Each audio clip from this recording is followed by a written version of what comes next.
O nosso próximo convidado viajou durante 9 meses e meio com apenas 3.300 euros no bolso e conheceu 34 países. Se isto não é uma grande aventura, então eu não sei o que é. Vamos falar com o autor do livro Daqui e Ali, o Pedro Moreira. Grande Pedro. Bem-vindo. Olá Pedro, estás bom? Eu acho que eu só tenho que dizer isto. A tua mãe nunca te disse. Não apanhes boias de estranhos. Apanho a mãe, o meu pai, a minha namorada, os meus amigos, não apanhos boleia, não faço isto, não faço aquilo, não faço aquilo. Acho que não é necessariamente ser rebelde, é ir atrás daquilo que eu acho que realmente me faz feliz. E muitas vezes nós, querendo preservar os sentimentos das pessoas que estão à nossa volta, acabamos por ir um bocado contra a nossa natureza e não fazer aquilo que realmente nos faz feliz. E a maior parte das vezes não é assim tão mal. Eu acho que podíamos acabar já por aqui. Já disseste? Tenho dito. Está dito. Pronto, obrigado. Muito bom. Epá, sério.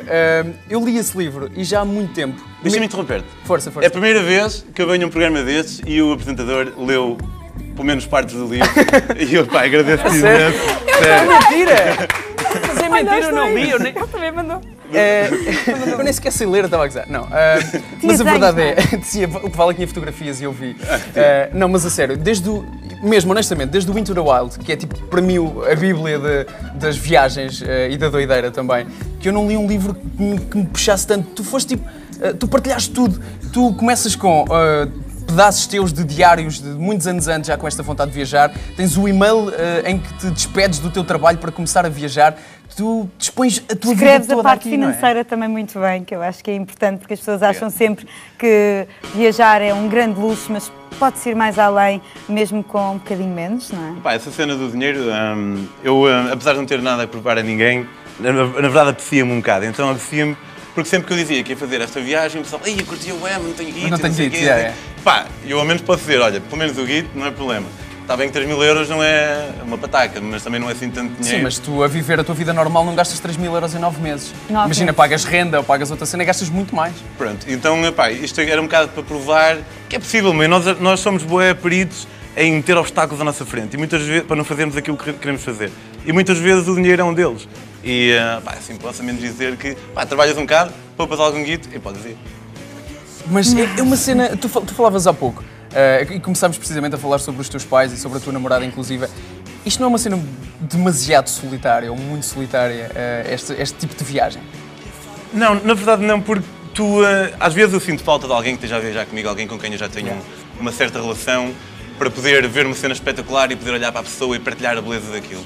Mas muitas vezes nós acabamos por refugiar-nos um bocado na companhia que temos para não fazermos muitos amigos. Pá, sou um gajo bué social e não tenho problemas nenhums com isso, mas sinto às vezes que se estiver sozinho obrigo-me a conhecer pessoas e então essa solidão acaba por desaparecer e tu quando estás por ela estás rodeado de pessoas sem número de nacionalidades. Provavelmente não escreverias um livro se fosses acompanhado, não é? Partilhavas só. Escrevia na mesma. E o momento em que decides que a viagem acaba é o momento que te dá assim, uma nostalgia, que é difícil ou que é um momento feliz? Opá, é incrível. Eu lembro que eu não tinha decidido que a viagem ia acabar, porque já sabia que ia acabar ali.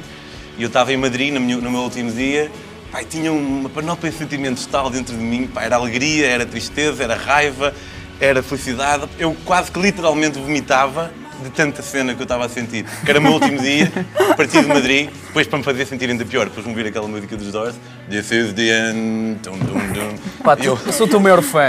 Ainda foste lá ao cemitério onde ele está e tudo aposto em Paris. Fui, mas não nesta viagem. Não nesta viagem? Não nesta... Mas acompanhaste também com música a tua viagem sempre? Acompanhei, opa, eu adoro música e faz uma parte fundamental da minha vida. E é incrível, tipo, ainda hoje estava a comentar no outro dia com um amigo, ouço um álbum, seja do Queens of the Stone Age, pumba, estou no Irão. Florence and the Machine, pumba, estou na fronteira com a Mongólia.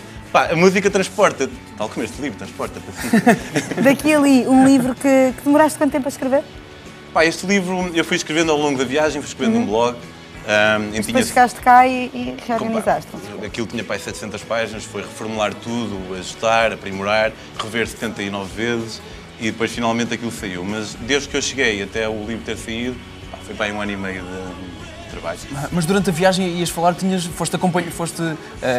era possível acompanhar durante a viagem, não é? Tinhas um blog? Tinha um blog, pá, ia fazendo upload de vídeos quando podia, fotografias. E pá, eu sabia, sinceramente, que ia resultar um livro. Só se eu tivesse muito azar e não vivesse nada de interessante, é que não ia sair um livro dali, porque não vale a pena um gajo contar. Pá, havia ali uma pedra e era espetacular. Mas, felizmente, pá, tive N histórias e N reflexões às vezes até digo a escolher um bocado uma desculpa para eu dar a minha filosofia de vida e reflexões. Exatamente. Foram quantas boleias? 300? Foram 340, 300. ou 14, ou 25. Pá, diz-me lá uma cena, agora a sério. Tu és um gajo, sozinho, a pedir boleia. Nunca aconteceu nenhuma cena assim muito amarada. Opa, eu durante a minha viagem, eu fiz 22 mil quilómetros à boleia, pá, não tive um único problema. A única cena pior que aconteceu foi um gajo na Turquia pediu-me dinheiro. Pá, eu disse, pá, deixa-me lá então na rua. E o gajo deixou-me na estrada e passado 10 minutos estava no outro carro. Porém, aconteceu uma coisa muito... Imagina, 20 mil quilómetros na Europa e na Ásia, 10 mil quilómetros em Portugal, porque agora também costumo andar a boleia em Portugal, e estou em Estarreja, a 20 quilómetros de casa, e estou lá. O mais difícil, tu estás na A1, estás bem, o mais difícil depois é sair da A1. Então eu queria alguém, eu moro em Valdecâmara, então queria alguém que fosse ou para Santa Maria da Feira ou para Estarreja. E estava um chaval, já tinha trocado umas palavras com ele, o gajo ia para o Porto, e ele está lá meia hora, uma hora, entretanto ele vem ter comigo. Epá, isto é assim, óbvio, está-se bem, mas para mim foi um bocado constrangedor, mas está-se bem. Eu, pá, por acaso não tens interesse em homens, pois não? Eu, pá, não, desculpa lá, mas não é a minha cena. Desculpa, ele é fofinho. E ele, é que senão...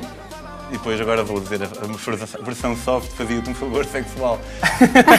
E eu fiquei ali abismado com o altruísmo do homem, é que ele não queria que fosse eu fazer isso. Exatamente. E ele disse, pá, olha, obrigado.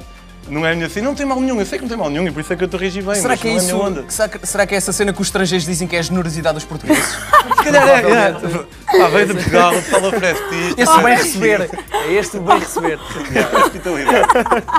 Homens que se metam em carros à boleia pode sempre acontecer a oferta de um favor sexual, porque é a generosidade dos portuguesa. portugueses. Mas eu acho que pá, perguntar meu não Deus. ofende, não é? Tipo, Exato. Sim, claro que Ao menos não. ele foi educado. Não estava Mas a quer perguntar dizer, nada. no mundo inteiro, andaste à boleia, E a 20 nada, a 20 tudo na quilómetros boa. de casa. 20 km de casa, Estarreja, pá, Estarreja é o sítio mais maluco para andar à boleia em Portugal. Olha, nem tudo numa viagem, ou numa viagem destas, de tão longa duração e distância, nem tudo corre bem, nem todas as pessoas que tu conheces são fixe, nem todas as culturas são tão abertas quanto tu estás à espera. Quais são as maiores dificuldades que uma pessoa enfrenta e que não faz a mínima ideia que vão acontecer? Pá, eu acho que, por exemplo, agora, às vezes as raparigas perguntam-me se viajar sozinhas é na boa, nos países muçulmanos, etc. E o que eu digo sempre é que o bom senso é a maior proteção que tu podes ter. E se tu usares esse bom senso, essas diversidades culturais e seja o que for, em vez de dificuldade, acaba por ser experiências de aprendizagem brutal. Então, em relação a culturas diferentes, menos abertas que a nossa, às vezes não é tão agradável porque não podes fazer exatamente o que te apetece. Tipo, estás a jogar futebol no Paquistão com calças ganga, porque não podes andar de calções. Mas, ao mesmo tempo, há outras cenas que são brutais e que acabam por suplantar estas outras dificuldades. Yeah. Cenas menos boas. Tive uma experiência que é tipo a experiência matriz, no mau sentido, neste livro.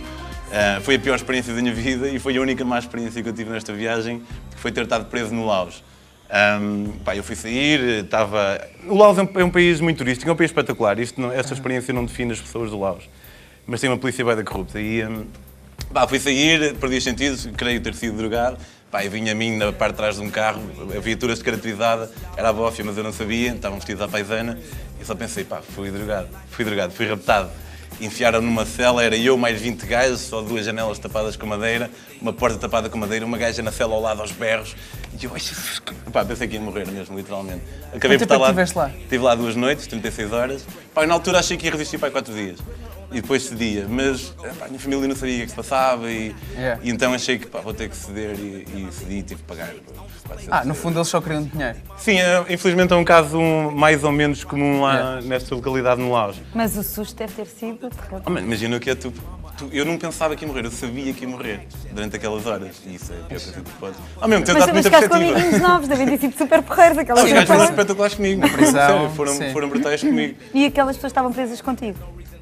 Aquilo é assim, aquilo são condições que eu acho que só violadores e assassinos merecem. No entanto, os meus colegas de prisão, eram pessoas que foram apanhadas a fumar um charro, que partiram uma vez, estavam bêbados, partiram não sei o quê. Apesar de condições subhumanas, o pessoal tinha feito uma outra coisita não tão má assim. Não era assim tão má. Mas trataram-me bué da bem, deram-me comida, deram-me água, deram-me os calções. Não te ofereceram nada? Deram-te os calções, mas tu estavas nu? Não, a cena é que eu fui lá parar. Eu fui lá parar com uns calções de banho, estava descalço, tinha uma t-shirt e mais nada. E aquilo, eu fiquei em cima do xixi. Porque aquilo, havia apenas uma sanita, estava partida num canto. E como eu fui o último a chegar, há uma certa hierarquia prisional, como eu fui o último a chegar, eu fiquei em cima daquilo. Imagina, eu acordo no dia a seguir, a polícia espera por mim, um arame farpado cá fora, no meio do monte, mesmo ao filme. E o gajo, e eu, metade de mim estava em xixi. E depois tomei banho, ia lá vestir aquilo outra vez, e o pessoal, não, pá, tenho aqui uns lavados, toma lá. Este mesmo gajo que me deu as calções, vir-me-ia a contactar, passado pá, 3 meses, estava eu na Mongólia. Esta é uma situação um bocado mais triste, mas eu senti-me feliz de ter podido retribuir. O pai dele tinha morrido na Tailândia, ele não tinha 100 euros para transplantar o corpo do pai para o Laos para ser enterrado. E contactou-me e eu estava um bocado naquela, será que é couro, será que não é? Mas contatei um amigo meu, Oceano, para falar com ele, ver se a história era verdade e felizmente consegui ajudá-lo. Mas é incrível como é que essas cenas estão todas ligadas, não é? Olha, isso é mesmo, isso revela muito o teu caráter e esse caráter está presente aqui no livro. Cresceste imenso, com toda a certeza, e mudaste muito com esta Olha, viagem. onde é que o pessoal te pode continuar a acompanhar e o que é que já tens aí planeado para o futuro, para terminarmos? O pessoal pode continuar a acompanhar-me no meu Facebook, que é pedroontheroad.com, e para saber mais sobre o livro, desde trailer a poder comprar, caso queiram, em daquiali.com. Eu acho que é preciso www, não tenho a certeza. E, próximos projetos, tenho 2. Estou a pensar em fazer um documentário sobre religiões do mundo. Então vou ter um projeto que é fazer um crowdfunding para arranjar dinheiro para o piloto. E depois vamos para Israel fazer um documentário sobre os judeus. Isto porque, muito recentemente, apercebi-me da ignorância que todos nós temos acerca de outras religiões, que depois dá lugar a vários estereótipos e preconceitos. Então era fixe uma pessoa mudar isto um bocado. E outro projeto, em termos de viagens deste género, estou a pensar em partir lá para janeiro ou fevereiro, ir de bicicleta de Valcambra, minha terra, até a África do Sul. Não, só ali, vais ali. Só ali, África do Sul. Só até Tudo ali. bem, encontramos em Joanesburgo, 50 mil quilómetros tatuados na alma. Obrigada, Muito bom. António Pedro Moreira. Muito obrigado. Daqui ali deve ter sido, de facto, uma viagem que não está aqui toda gravada e é a não perder. Eu sei que é um lugar comum, mas és mesmo o maior. A sério, muitos parabéns.